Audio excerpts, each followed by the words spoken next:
before we start, a couple of quick thank yous. Want to thank, most importantly, the Institute for Social Responsibility at Edge Hill University for giving me the opportunity to speak to you all today and to start, I hope, a discussion on this subject. And especially, I want to thank Danny Harkness of the Institute of Social Responsibility for her help in doing everything really to get it all together here. But thank you to all of you as well for coming along to listen to this today and to welcome me into your homes, your offices, or wherever you happen to be. Liverpool and the slave trade. I used to be a bank manager until I went to Edge Hill University. I graduated from Edge Hill about, I'm trying to work it out, about 7 years ago, and then followed with a postgrad degree in international slavery studies from the University of Liverpool. So I like figures. I used to be a bank manager. So the Liverpool slave trade, around about 1.5 million people were taken from Africa to a life of slavery in America, or the Americas, on Liverpool ships between roughly 1699 and 1862. And there were approximately 5,000 voyages of ships starting their voyage in Liverpool. This is a colossal number. This means that Liverpool was the biggest slave trading port in Europe. More voyages, more people were taken by Liverpool ships than by London, Bristol, and the other minor slaving ports in Britain. So that's the importance of Liverpool. It really was at the, I was just about to say at the top of the trade. That's a terrible thing to say when it's such an awful trade, but they were the most virulent, the most active in the slave trade. And I think 1699, 1700, the first slave ships, there were two important things that had a big impact on Liverpool and the slave trade. The first was 1698, when the Royal African Company had, by Act of Parliament, had its monopoly broken and allowed merchants from other companies, merchants from other ports to carry on the slave trade, or the trade with Africa in general. We'll see later that it wasn't just slave trade, other goods came from Africa as well. And the breaking of this monopoly allowed other places to be involved. Then comes 1713, the Treaty of Utrecht at the end of the War of Spanish Succession. Britain gained the asiento, a contract, basically, a Spanish contract, to supply Africans to the Spanish colonies in the Americas. And this was a very big contract and greatly benefited trade from Liverpool, London, and Bristol. Carried on to about 1750, when a further treaty removed the asiento from that. So Liverpool and slavery. In the 1989 report, the first report of the Liverpool 8 inquiry into race relations in Liverpool, Gifford, Brown, and Bundy make the following comments. They say, Liverpool is a city built on slavery. And when you look into it, if you look at this presentation today, my presentation next Thursday, one Thursday after, we'll expand on that and look at it. And they're saying in 1989, modern Liverpool, while being aware of its shameful history, appears to try hard to gloss over it, if not forget it. Things have changed since 1989, there's no doubt about that. The opening of the International Slavery Museum in Liverpool in 2007 was an important gesture, for goodness sake, an important, how would we say it, an important step in recognising Liverpool's role in slavery, and of vital importance to understanding it and to having a discussion, a conversation about it. So hopefully the city tries less to gloss over it and less to forget it, although Michael, the book about the slave trade, Bundy, International Slavery Museum director in 2018 still says it's largely ignored or forgotten. Liverpool had an involvement in slavery before ships took enslaved people, or took Africans to become enslaved. And this came from two products. One that we've got on the screen now is sugar. And you see in the top left there, a sugar plantation. Harvesting sugar is a desperately difficult job. It's extremely physical. Sugar cane is difficult to cut. You need strong machetes, strong arms to do it. And then grinding the sugar to produce the liquid out of the center of it. That's the two pictures on the left there. The picture on the right is what's called a sugar house. There were many sugar houses in Liverpool, and the growth in the sugar trade was vital. And of course, it was known in Liverpool that the sugar was being cultivated by enslaved Africans in the Caribbean. But what it did was it gave Liverpool merchants a connection with the Caribbean, with the Americas. And we'll see later how this came. But this started in Liverpool after the Great Fire of London. There were a lot of London was destroyed, a lot of business was destroyed, and some people moved up to Liverpool and started sugar businesses in Liverpool in the 1660s. So here we have a picture of a sugar cone on the left. This is how sugar would be produced. Which is a sugar cone, and those evil-looking instruments there are sugar scissors, where you would use those to physically break off some sugar to put in your tea or your coffee. The other product that came into Liverpool in considerable numbers from the mid-17th century is a product on the right, which is tobacco. Tobacco was a big business into Liverpool and also into Glasgow.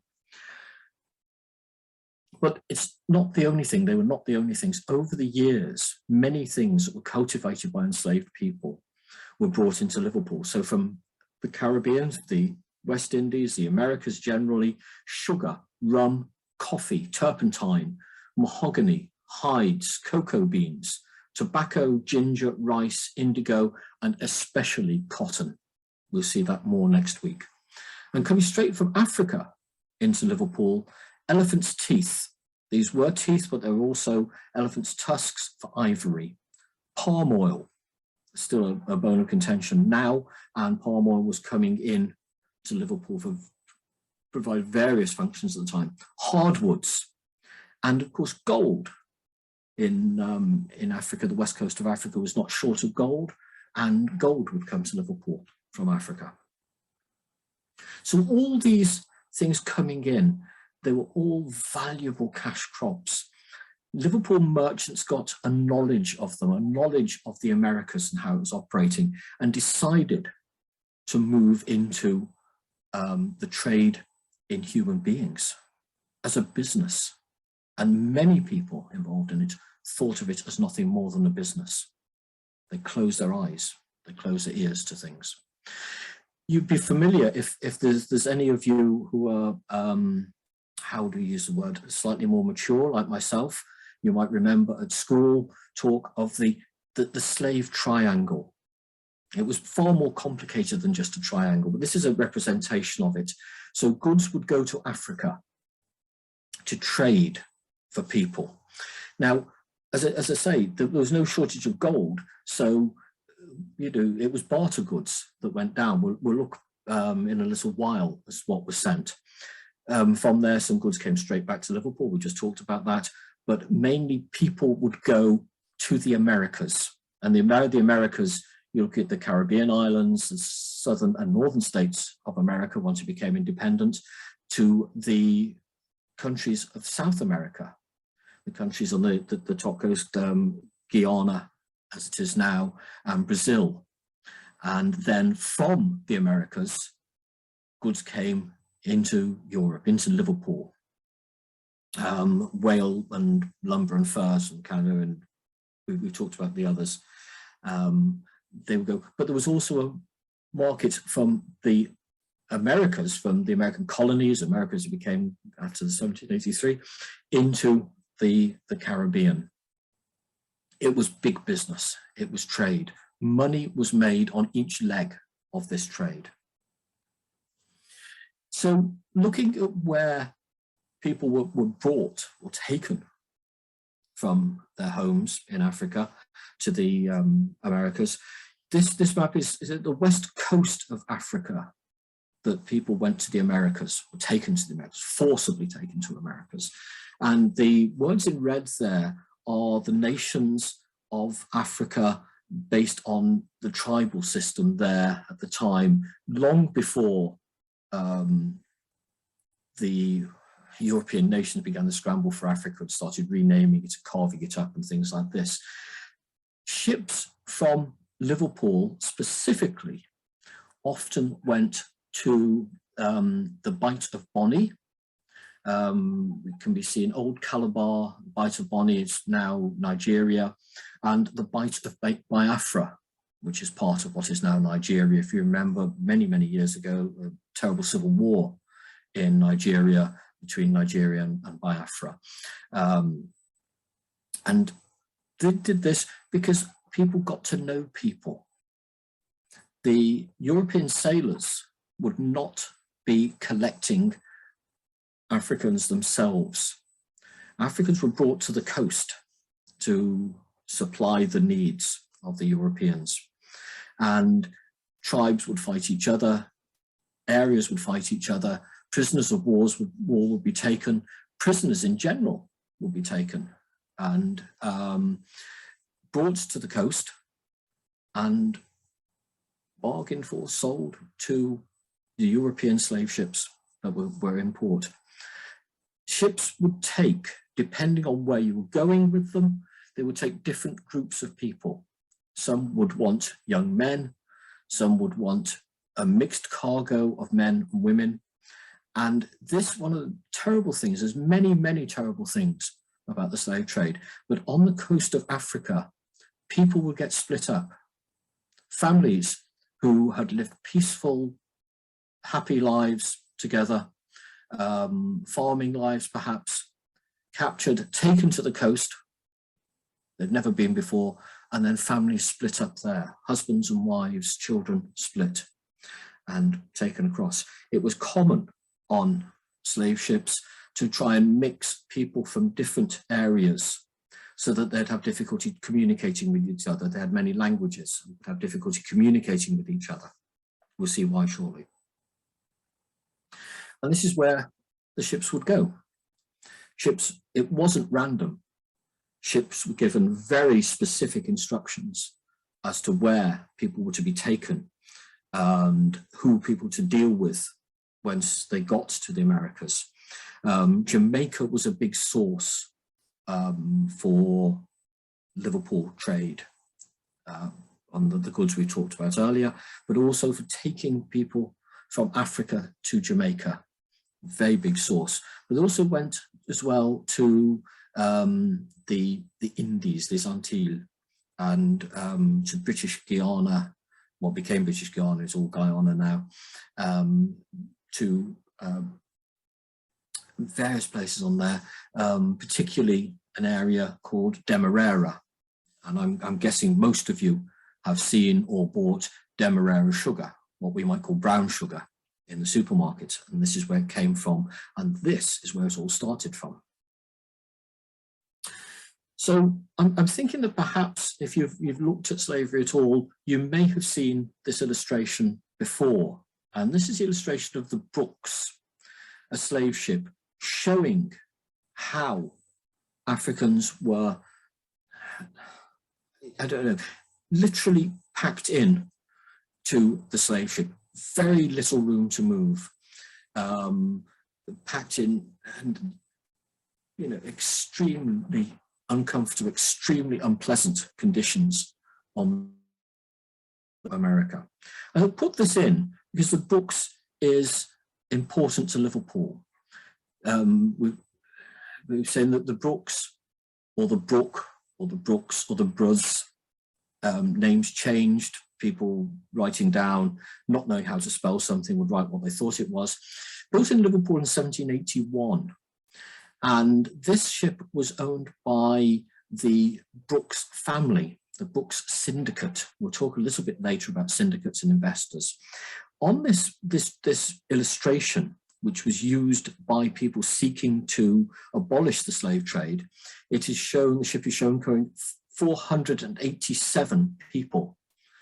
And she did 11 voyages before being condemned in Montevideo in 1804. In one of the voyages, this ship carried as many as 744 people. The difference between that and 487 is enormous. It is cramped, it is horrible there.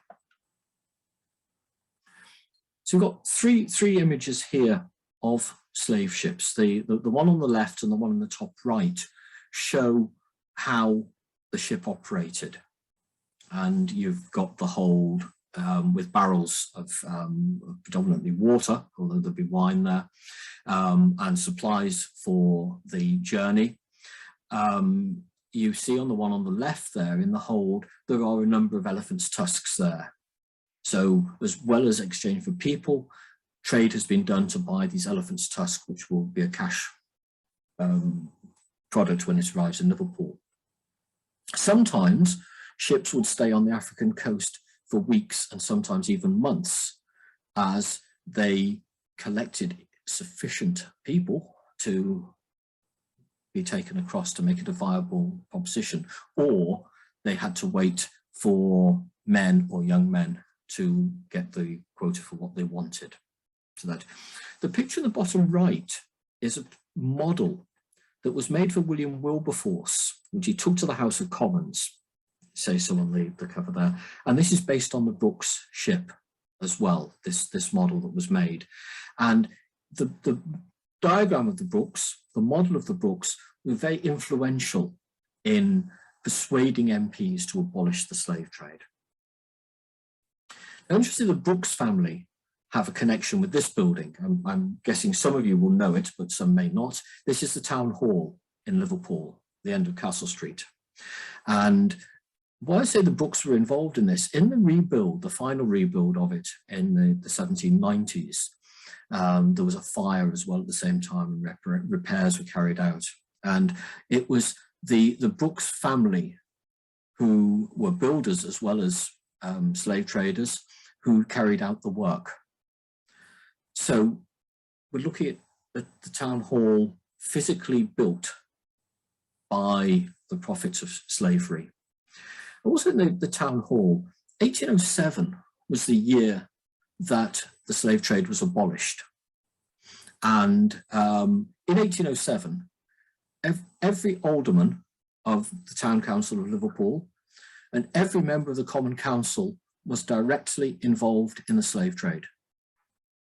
Directly involved, all of them. It was that important. And we're going to look now at the frieze at the town hall, because here we've got images of goods from Liverpool. You've got in the top right there, you've got some tubs of palm oil.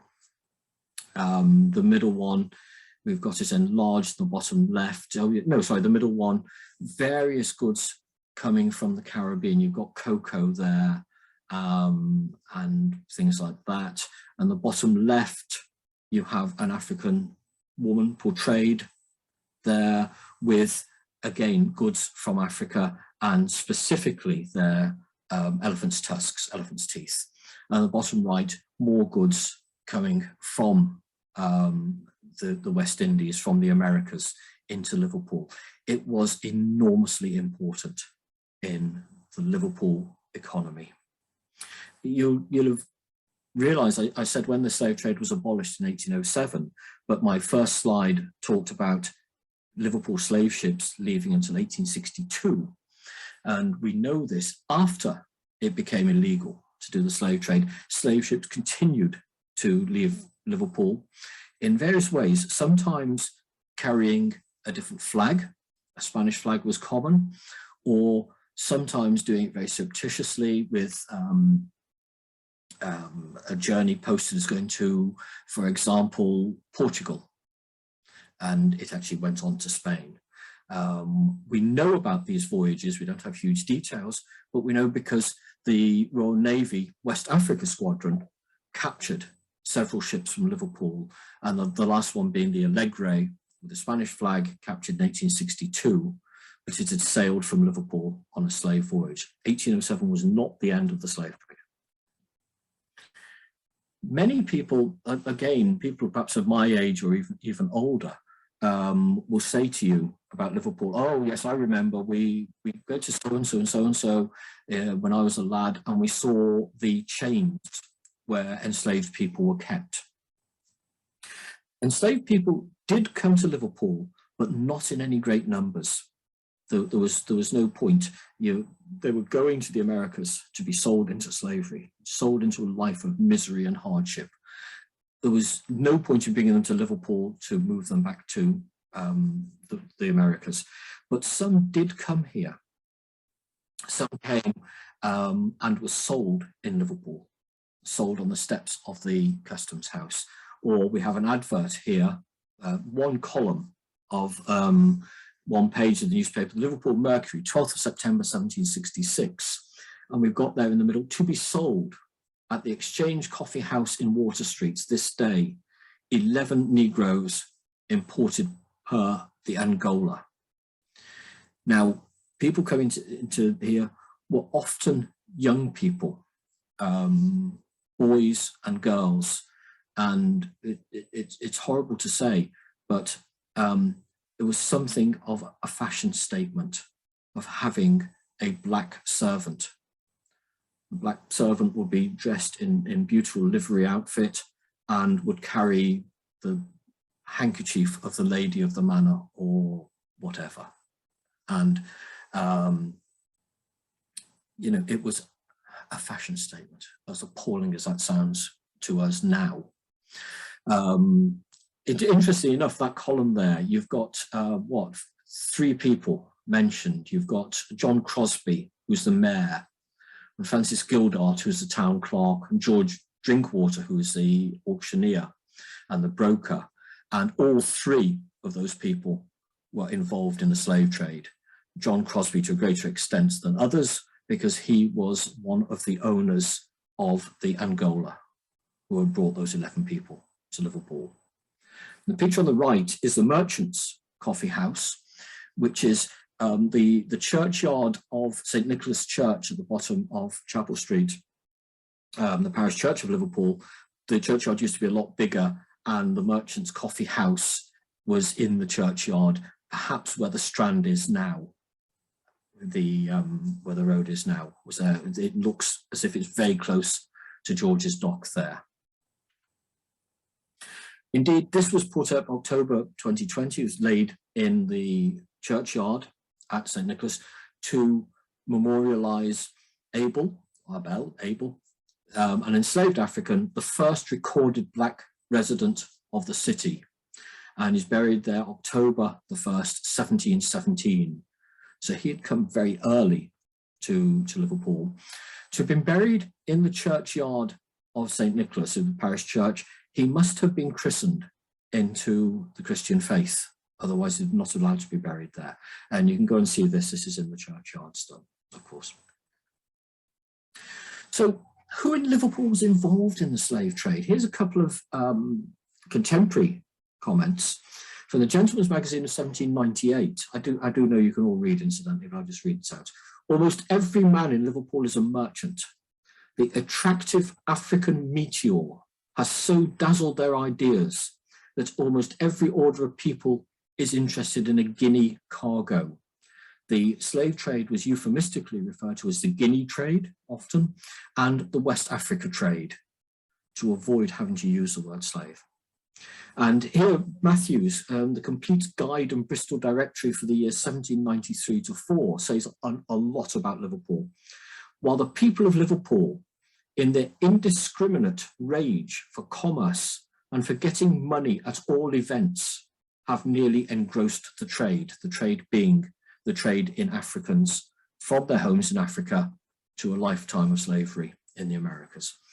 An indiscriminate rage for commerce, getting money at all events. Liverpool merchants, Liverpool ships, Liverpool captains, crews became very efficient in the slave trade. They did the voyage quicker than most other people. They were successful in losing fewer people on the voyage. The average, it's skewed by lots of death tolls in some, and believe it or not, 0 death tolls in others. The toll of Africans going across in what's called the Middle Passage was around about 10%, and a similar toll on ship's crews. The ship's crews lost around about 10% off the coast of Africa to malaria and various other diseases. But of course, ship's crews, there were 20 or 30 people on the ship as crew, but several hundred people as enslaved people. So the numbers were enormously different. So who's involved? Lots of people were involved. Merchants were involved. I think it's important, though, not to say if somebody in Liverpool in the 17th and 18th century was a merchant, it guaranteed that they were involved in the slave trade. It's not necessarily the case, but it's a generic term. Merchants, bankers, obviously. Insurance brokers and companies, we'll see one in a minute. Investors, groups of people would get together. A lead person would get a syndicate together of people to invest in a slave ship, a slave voyage. We'll see what the costs were a little later on. Coopers, the people who made the barrels, we've seen already enormous numbers of barrels in ships. Shipbuilders, ironmongers, rope makers, block makers. HMS Victory had 3,000 blocks on it. They're the pulleys that the ropes go through. And, you know, even a merchant ship, even if it's a tenth the size of the Victory, would have 300 on it. Enormous business. The Council Dock Committee, a lot of ships were coming in, and every time they tie against the side, they pay the dock committee, they pay the council money. Captains and sailors. Sailors were often paid more to go on a slave ship. It wasn't always popular, and they were paid more. Captains would get a number of people allocated to them, perhaps 5 people, who they could sell personally. They'd make their salary and they'd make a profit from sales of that. It could be very lucrative business. Victualers, if you're having a ship that's going to be away for many months, it needs a lot of supplies on it for the people to eat. Greenland fishermen, this might sound odd, but there was a Greenland fishers trade from Liverpool, a big trade, and dried and salted cod was part of the food that was taken for consumption by the sailors, but more especially consumption by the Africans as they were going across to the Americas. Lots of people were involved. The figures vary. Some places say 10% of the number of Liverpool ships, some say 20, just 25%. But of these people on the screen, you can be saying between 10 and 25% of their business was involved in slavery. More specifically, people directly involved in the slave trade. We've got sort of from left to right there, we've got Thomas Leyland, 72 slave voyages, involved in voyages after 1807. We know that he did illegal slave voyages. He was also a West Indian merchant and mayor of Liverpool 3 times. When Leyland died in 1827, he is probably the richest man ever to have lived in Liverpool. He left £700,000 in cash and around £1.3 million worth of property in 1827. It's always very difficult to say, well, how much is that worth in today's money? The various ways of calculating it. The one that I like to draw as a comparison is that in 1827, a private in an infantry regiment of the British Army would earn around about £18 a year. A soldier in an infantry regiment now earns around about £19,000 a year, so 1,000 times as much. It's just not easy, but it gives you an idea of the amounts involved. We're going to see very soon. Brian Blundell was involved in 3 slave voyages. He funded the Bluecoat School, West India merchant, and twice mayor of Liverpool. We'll talk about him in a little while. Sir John Tobin, 15 slave voyages, some as a captain and some as an owner of the ship or leader of a consortium. And he owned a plantation in the Americas, and he was mayor of Liverpool. And he also had a company that made gunpowder in Ireland, which is a major trade good going to Africa. John Bridge Aspinall, the Aspinall family were very involved in the slave trade all the way through and involved several generations. John Bridge Aspinall personally involved in 113 slave voyages and mayor of Liverpool once.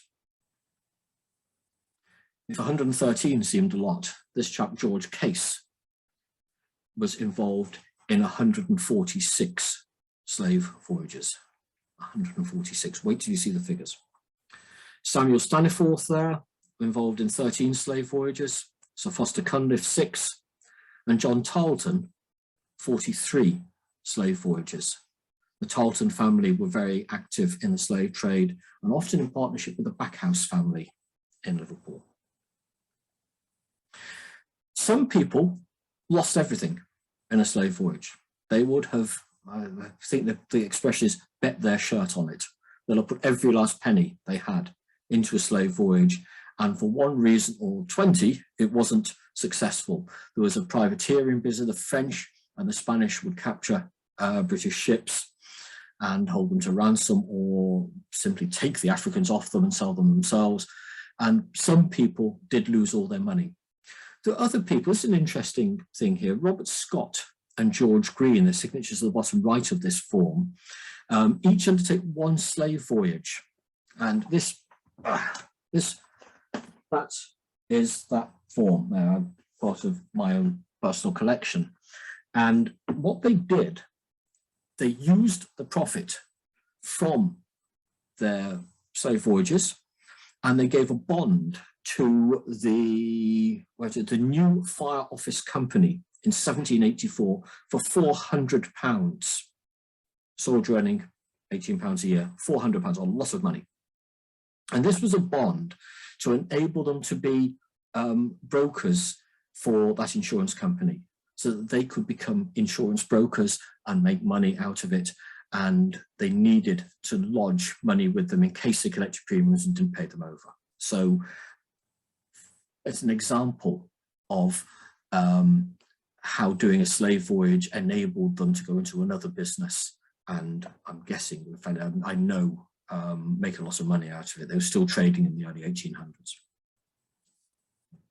So goods taken to Africa, because the trade in these goods was part of the slave trade. You know, you printed cotton cloth from Manchester, glass beads from Venice, silks from the Far East, guns from Birmingham and Liverpool. There was a gun-making business in Liverpool. Wine from Spain and Portugal, woolen goods from Wales, swords from Sheffield, copper, gunpowder from Lancashire and Ireland, and gunpowder mills in the Lake District.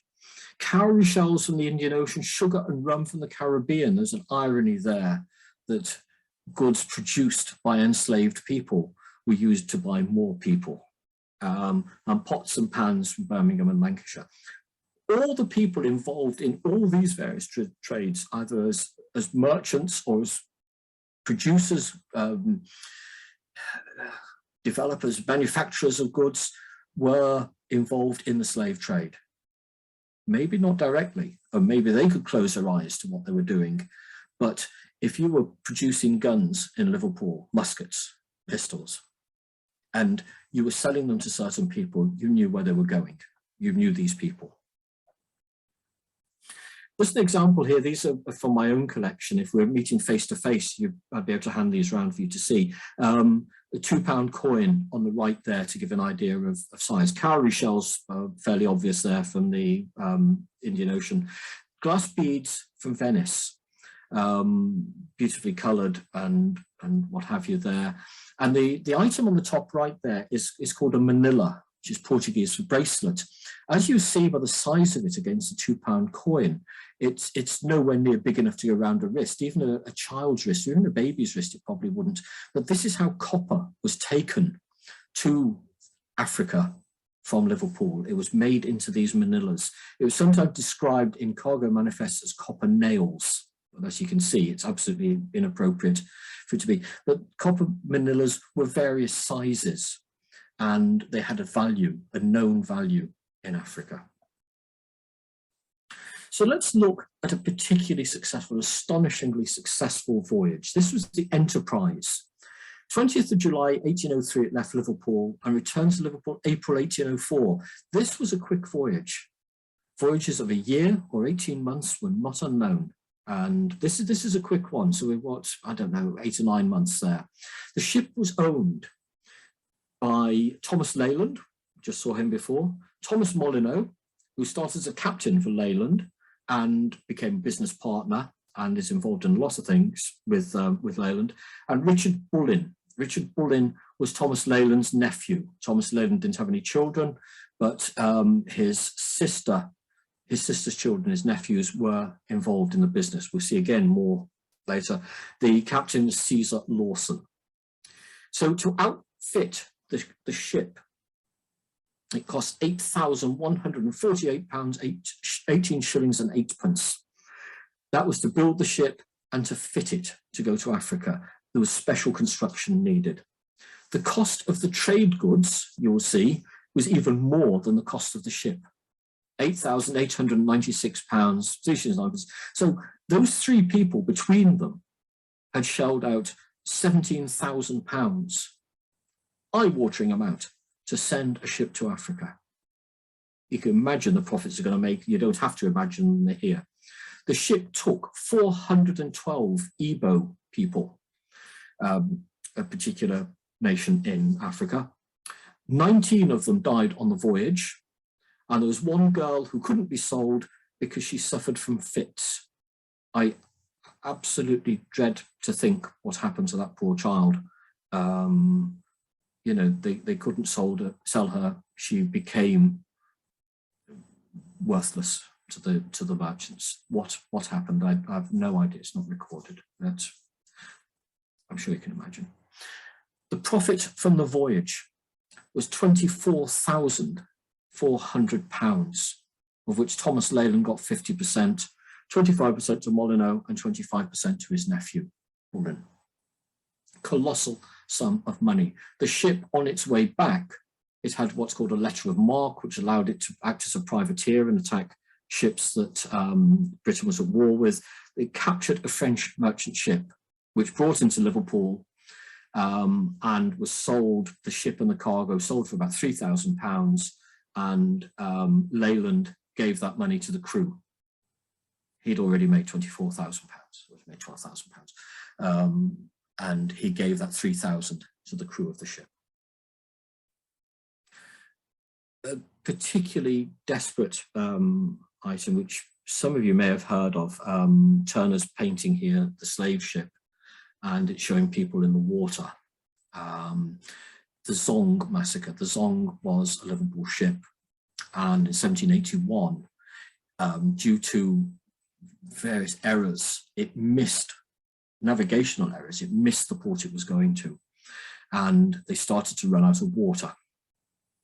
And over 130 Africans were thrown overboard from the ship. They started by throwing those that were sickly and ill, and then they went and threw others. The matter came to court. The owners of the Zong, the Gregson syndicate, the Gregson family of Liverpool, and the insurers refused to pay out because they said it was the fault of the crew of this, that cargo had been lost. There's a jury trial. That was reversed, and the insurance company awarded to pay out. It went to appeal, and again, it was refused. The Gregsons didn't get their money. The whole point of this is that the 3 court cases were court cases regarding insurance or insurance fraud. Nobody was charged with murder. The people on the Zong were classed as cargo, as if they were horses. It specifically says in the case, as if they were horses. That is the worth, if you like, that people who involved in the slave trade, and not only from Liverpool, had of the cargo. So what have we got in Liverpool to remind us of the slave trade? What have we got to talk to us about the slave trade? We've got this interpretation plaque by Canning Engraving Docks. The building in the background there you can see is the Maritime Museum and the International Slavery Museum is in this building. And they say, although merchants in Bristol and London took part, it was the ship owners and merchants of Liverpool who dominated the slave trade for the 1740s until its end. They profited greatly from the trade. Between 1700 and 1807, Liverpool merchants organised more than 5,000 voyages. Their ships carried nearly 1.5 million Africans to slavery. Now, the dry docks were extended and changed in the 1820s by Jesse Hartley, but slave ships would have used these docks. The graving docks are docks for repairing ships. They can be out of the water and you can repair the hull, or you can take copper plates off and replace them and things like this. Now it says here on this, the late Bernie Grant MP, who was Britain's first black MP, unveiled the original plaque in 1999. When the work was being done for the area to generally upgrade the area, the plaque disappeared. And thankfully, somebody had taken a photograph of it, and this is a replacement plaque for the plaque that had disappeared. The Bluecoat School in School Lane off Church Street, right in the centre, the oldest building in Liverpool city centre, built in 1716. And this was started by, the Bluecoat School was started by Reverend Stith, who was the rector of the Liverpool Parish Church. And it was funded by Brian Blundell.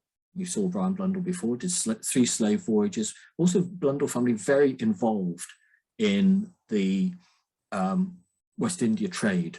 If they hadn't been involved in West Indian trade, there'd been no need to be taking Africans to the West Indies.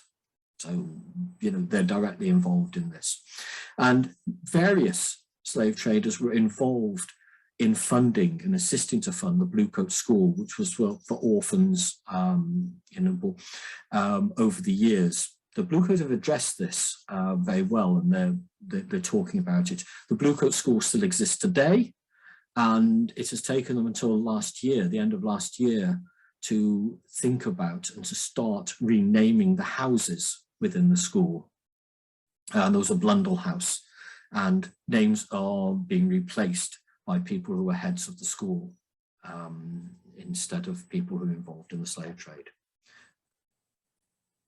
An organisation that has embraced this past not as well as the Bluecoat is Barclays Bank.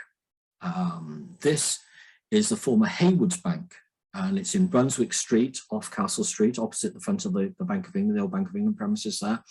And the Hayward family, Benjamin and Arthur Hayward, brothers, had founded a bank and went into slave trading. They did considerable numbers of slave trades, and they funded other slave voyages through the banks. They would have customers that have put together syndicates of investors to do this, and profited enormously from the slave trade. This Haywards Bank lasted about 110 years until it became part of the Bank of Liverpool. The Bank of Liverpool became the Bank of Liverpool and Martins in 1918, and subsequently became Barclays Bank in 1969. And whilst if you look on the internet, Haywards Bank is certainly mentioned, but Barclays Bank, although they mention it as one of the banks that made up Barclays, they don't mention the slave trading past. So perhaps this is where we started, that Liverpool ignores or tries to avoid talk of slavery. Perhaps this is an example of it. I believe it is. Here's another one. We've talked about Leyland twice now, and the picture on the right is where Leyland first traded. The building at the front, to the left of where that green bin is, was where his house was. since demolished and replaced. But the buildings on the right would all have been known by Leyland before he died in 1827. And he had an office there, and he had a warehouse there. You can see the holes where goods were hoisted up and into the warehouses. And he had a bank there. Leyland formed a bank in 1807. And the bank, I'd said Bullen was his nephew, and he was involved in that slave voyage with the Enterprise. And he brought his nephews into the bank, and it became Leyland and Bullen's Bank. And the picture on the left shows it on the corner of Brunswick Street and Castle Street. And it's where, an awful long time ago now, in the mid-1970s, I started my, my business career. And I started as a trainee manager there. And the telegraphic address, in the time when we had telegraphic addresses, telegraphic address of the bank was Leyland, a direct link to it. Leyland and Bullen's were subsumed by the North and South Wales Bank, which is a Liverpool bank, eventually became part of the Midland Bank, which in turn became part of HSBC. And again, HSBC do mention Leyland and Bullen's Bank as one of their component banks, but do not mention the slavery aspect of Leyland and Bullen's. Here's a couple of things. My son would be incredibly annoyed with me for doing a panoramic picture and obviously slightly moving. It doesn't quite line up. I must have moved between pictures. The grey building on the left, in front of the light grey, well, behind the light grey Range Rover there, was the office of W&J Brown, Liverpool merchant bankers. Brown had come from America, although he originally come from Ireland, and came there. Enormously successful, enormously powerful bank, turning over in 1856 £10 million a year. And they were major dealers in cotton grown by enslaved people in the Americas. But there's also something else about Brown, which we'll talk about at the very end of the talk. Number 9 there, where the buildings to let, was the offices of John Gladstone. John Gladstone was the father of William Ewart Gladstone, was involved in slave voyages, and was a substantial West India merchant. He owned plantations in the Americas and was the biggest recipient of compensation under the Slavery Abolition Act of 1833. And we'll talk a lot more about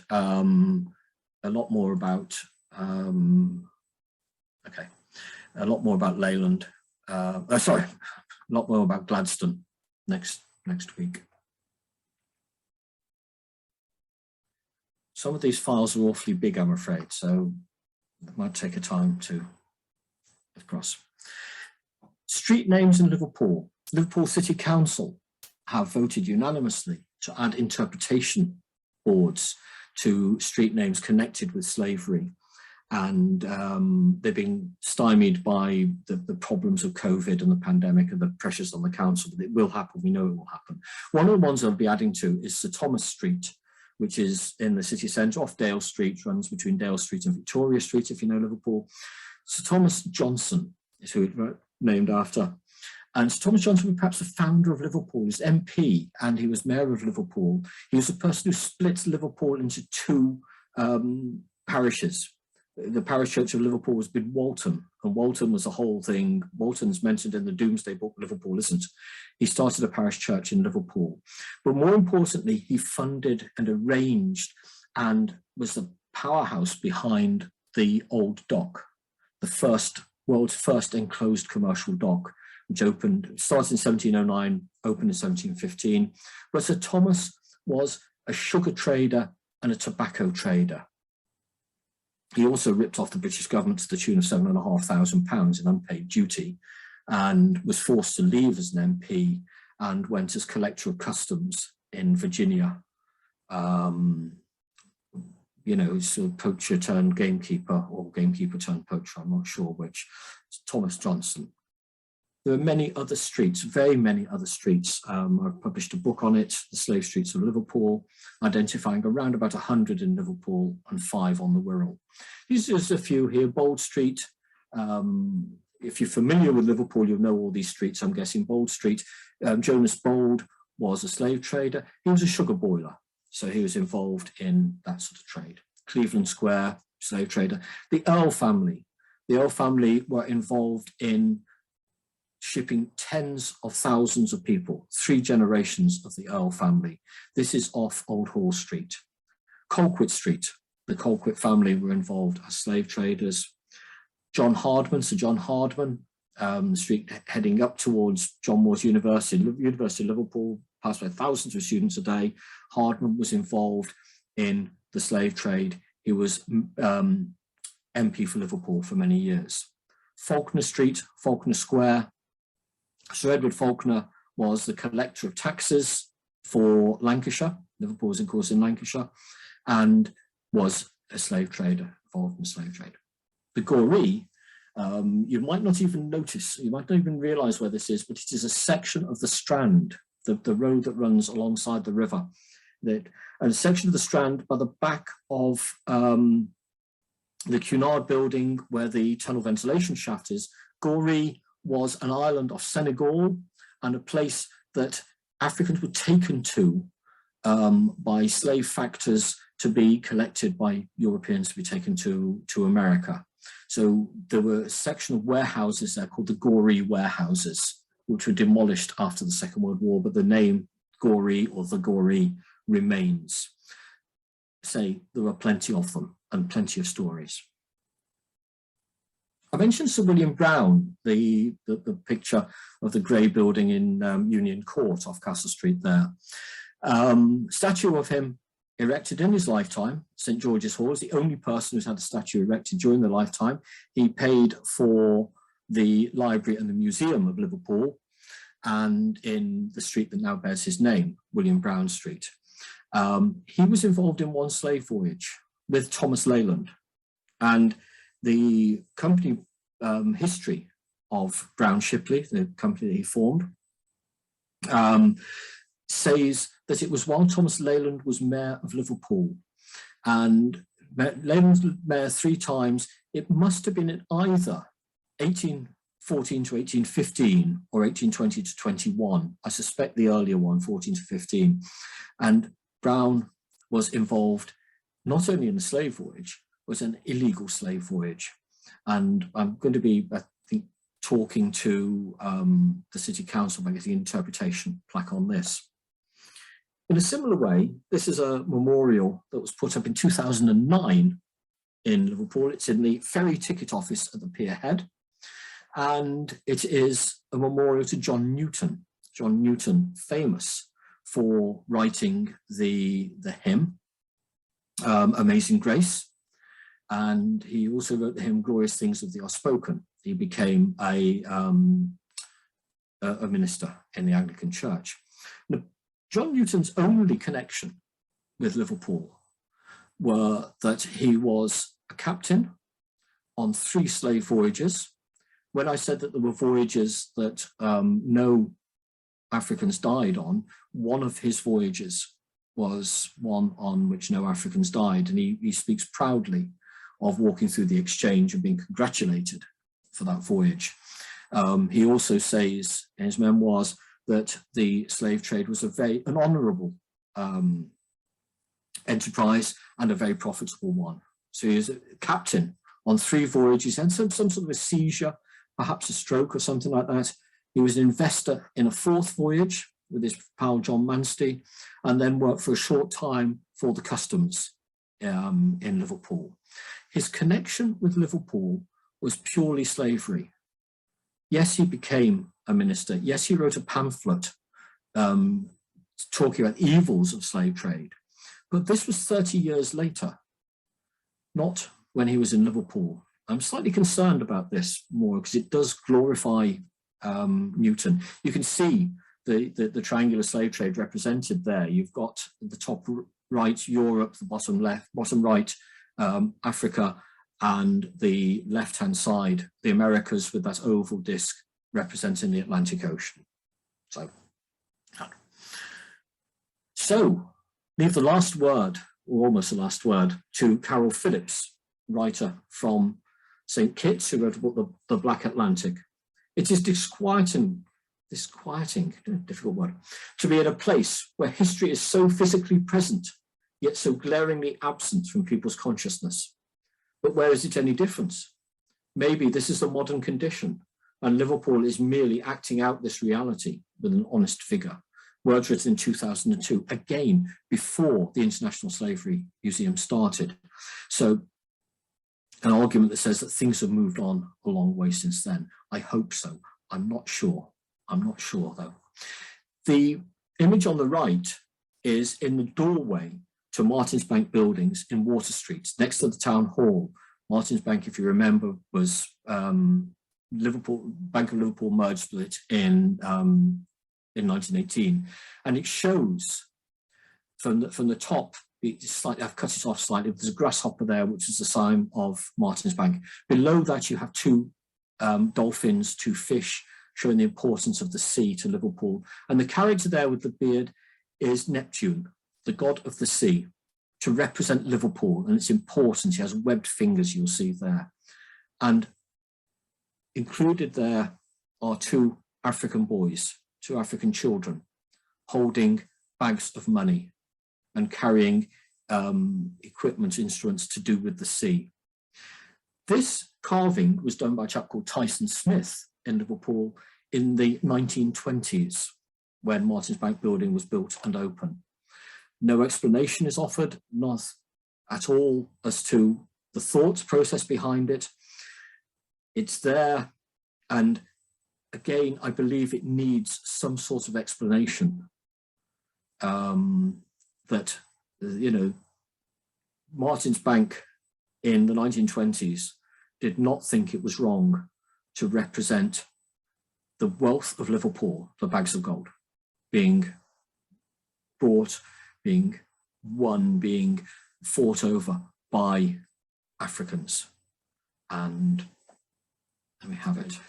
A very interesting website if you want to learn more about the slave trade, not just Liverpool slave trade, not just the British slave trade, but slavevoyages.org. There's a colossal amount of information about slave voyages. And I would like you all to thank you all very much indeed for listening to me. I hope I've given you, we've scratched the surface today. I hope I've given you something to think about, and I hope you'll share your thoughts with me on that. And we'll get a bit of a conversation going. I would enjoy that.